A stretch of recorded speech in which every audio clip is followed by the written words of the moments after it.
Okay, so in this video we'll be putting the a front brake drum hub back onto the front of a Springfield Phantom 1. So as you can see, I have everything ready. The brake shoes are cleaned up and all, and so it's time to put the hub and drum back on.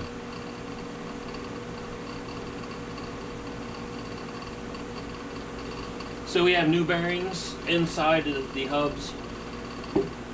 Everything's tightened up, greased, and in good order. Get the dust out of here. So we start off with sliding it back into place.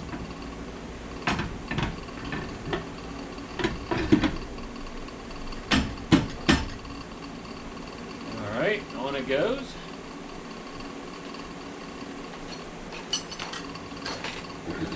Next item is the big castellated nut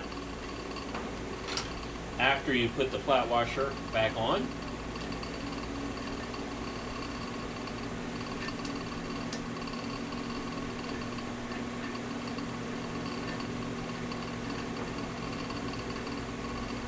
On this side of the car, it is a right-hand thread.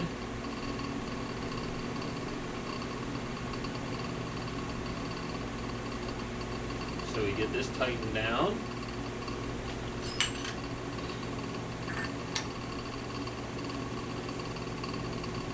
And you want to get it tightened down as tight as it'll go.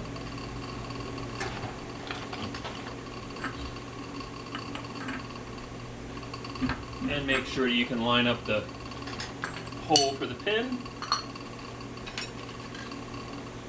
Split pin goes in.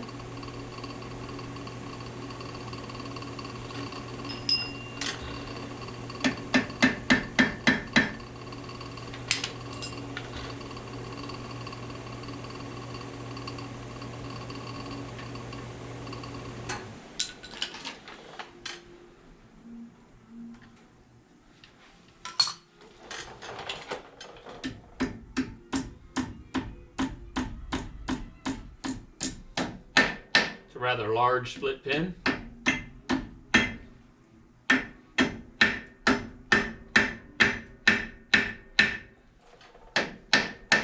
That in place. The next item is this cap.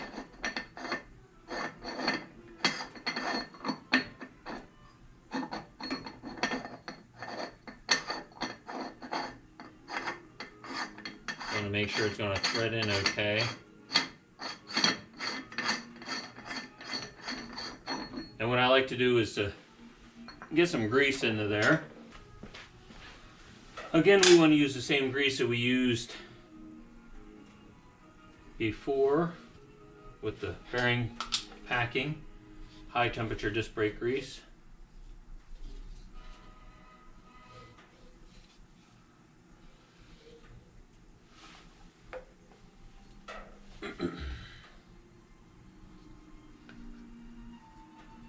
And we want to smear a good coating around in here.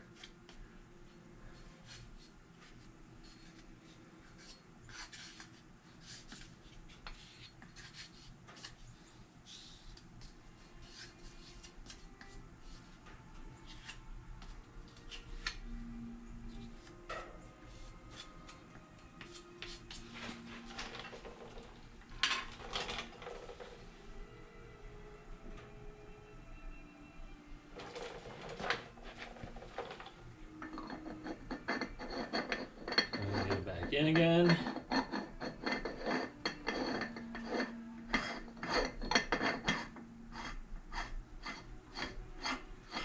Now this piece is a left-hand thread.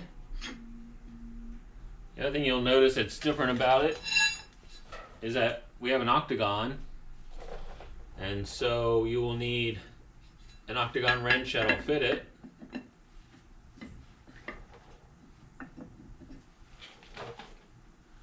And we need to line up our hole for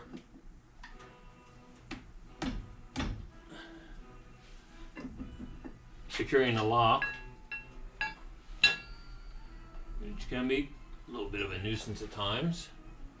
Okay, just do a little test fit of retainer, and it's in there. So now we can put the retainer in. Usually takes the assistance of a screwdriver. Snap it in there.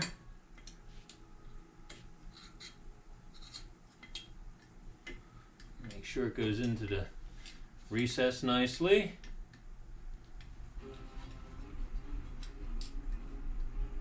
All right, and there it is. So now before we put the wheel in place and all, we'll put a little bit of grease onto these threads. And this would also be a good opportunity to bring out any adjustment on the front brake shoes that needs to be taken out. So that'll also be done too. So there you have it.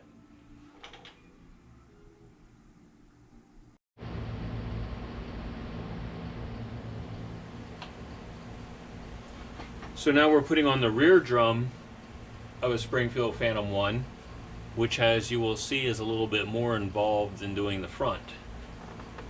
So we have everything ready with the shoes. Now we gotta lift up and put the drum back in place. It's a lot of steel, so it's heavy.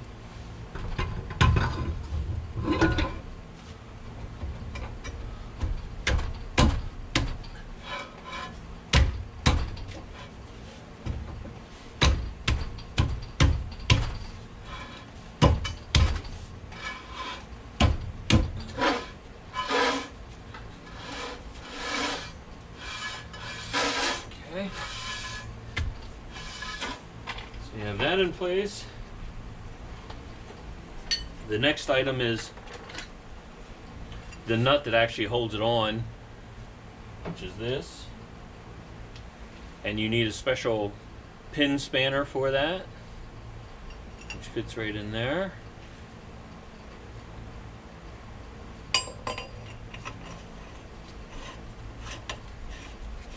On this side of the car, we're right-hand thread.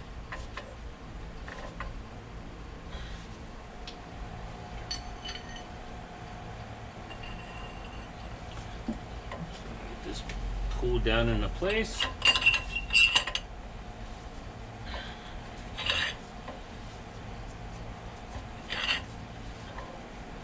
This needs to be fairly tight too. You again don't want to overdo it. Then you want to get it tight enough to be able to put on the locking plate, which I'll show you in a bit.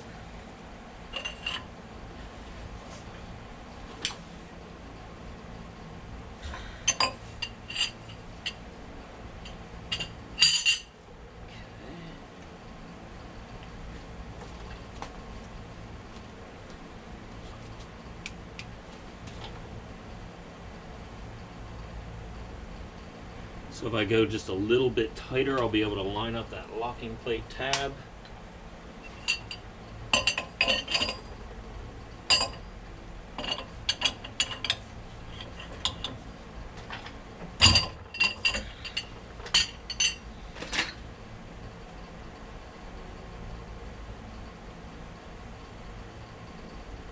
Just about there.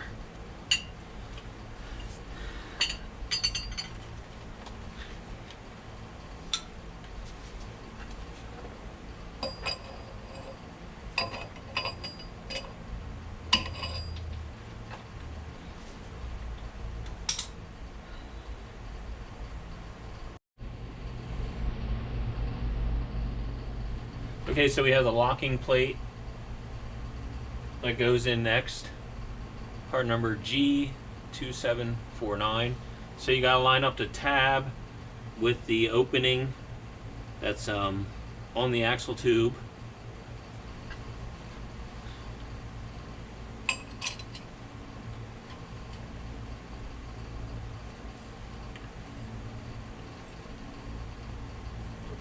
So we get that in place, and then there's 3 2BA nuts that need to go in there, along with lock washers.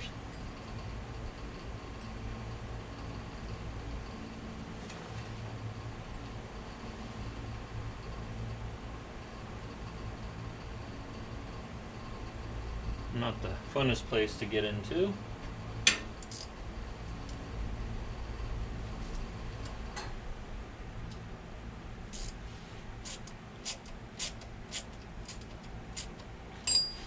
Started.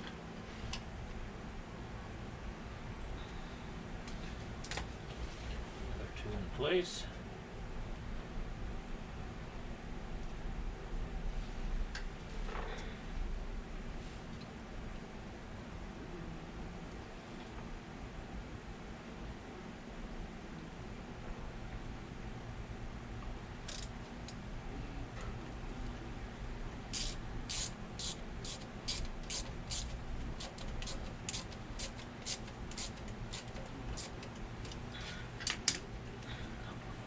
Place.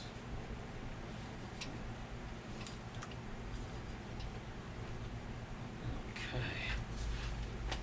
Tighten them up.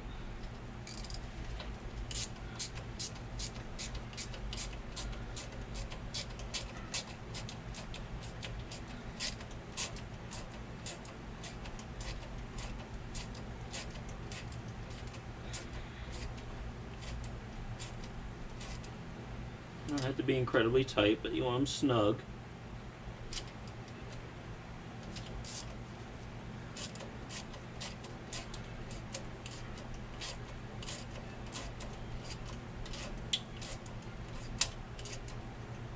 Okay.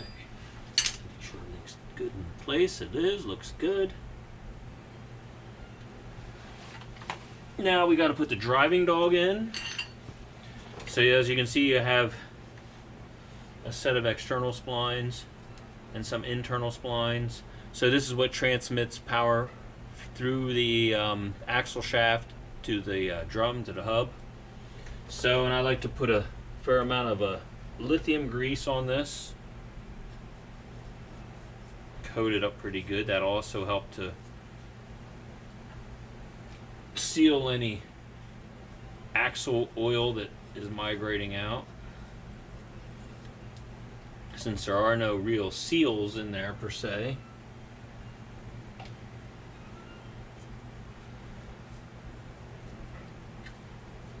And I have this bolt threaded in there just to hold it in place. It makes it a little easier to slide it in.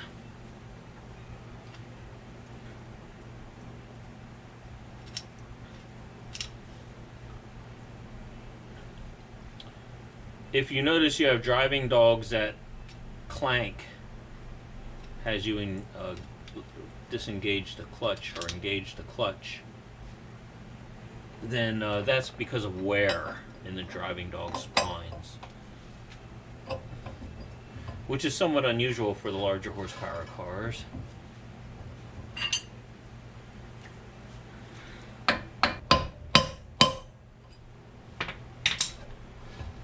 Oh,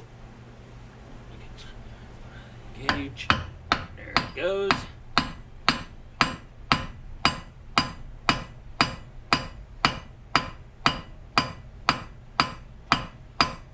Now I'm just lightly tapping it in place. We can take this out. Then the next items are flat washer, and castellated nut,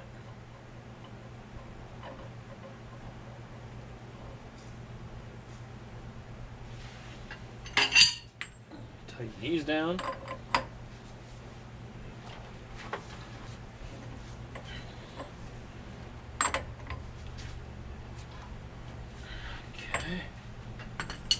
We are from lining up a pinhole. Okay. So we got one there. We look around a little bit. Okay. I think I can get a pin in there. I'll just wiggle a little more. Okay. Let me put our pin in.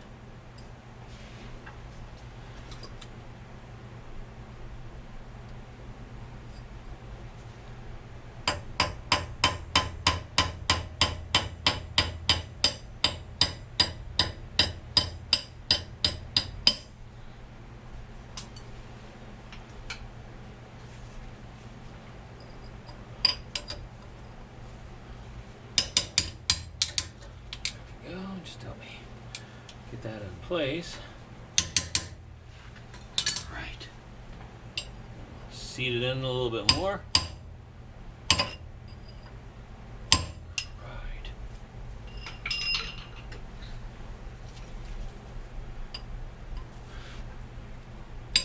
Spread it apart.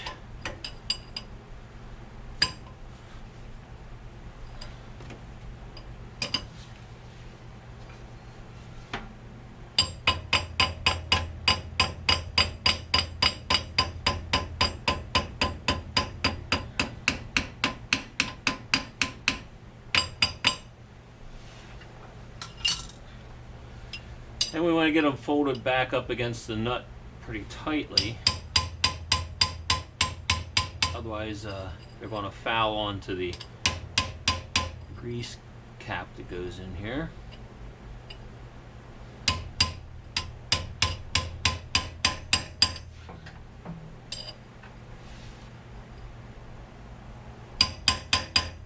Okay.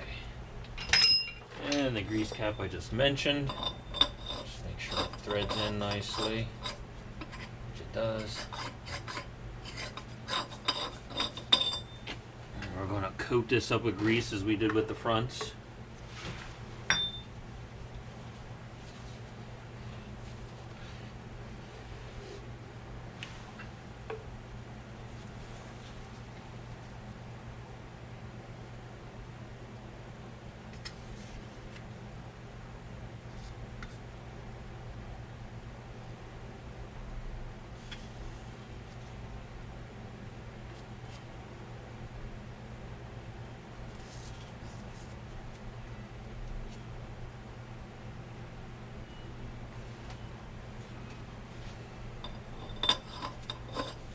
That threaded in. It's always good to just want to make a note of where the, there it is, right there is the hole for the, I'll put a little scratch there just to add to it. A little locking wire.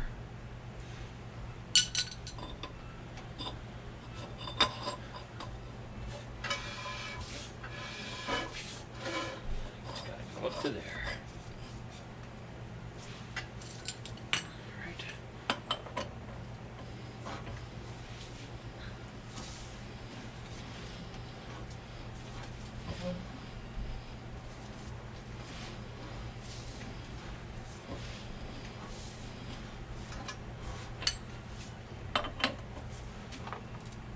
Okay. Lining up. Just about there, I believe. This one lined up a little better than the front ones. Let's just see.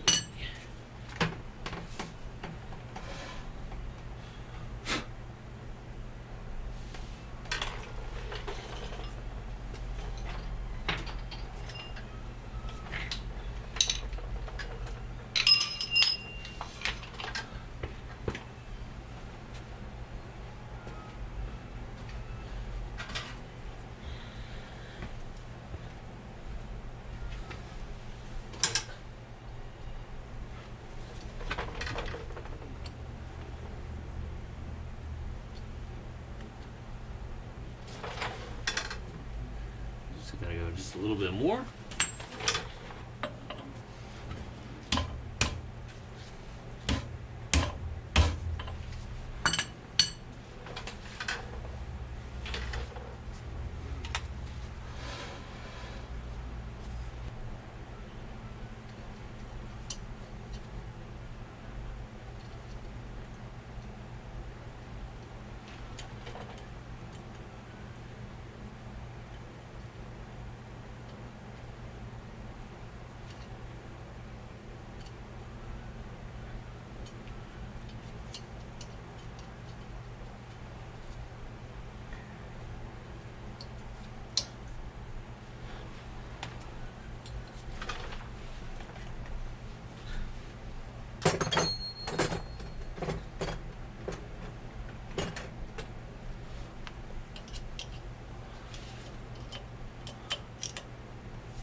snapped in.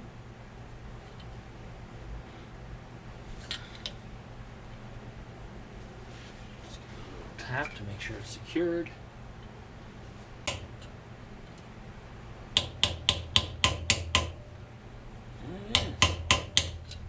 All right, so there we have it.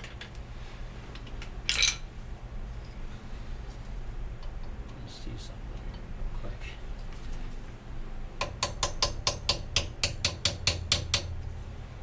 All right.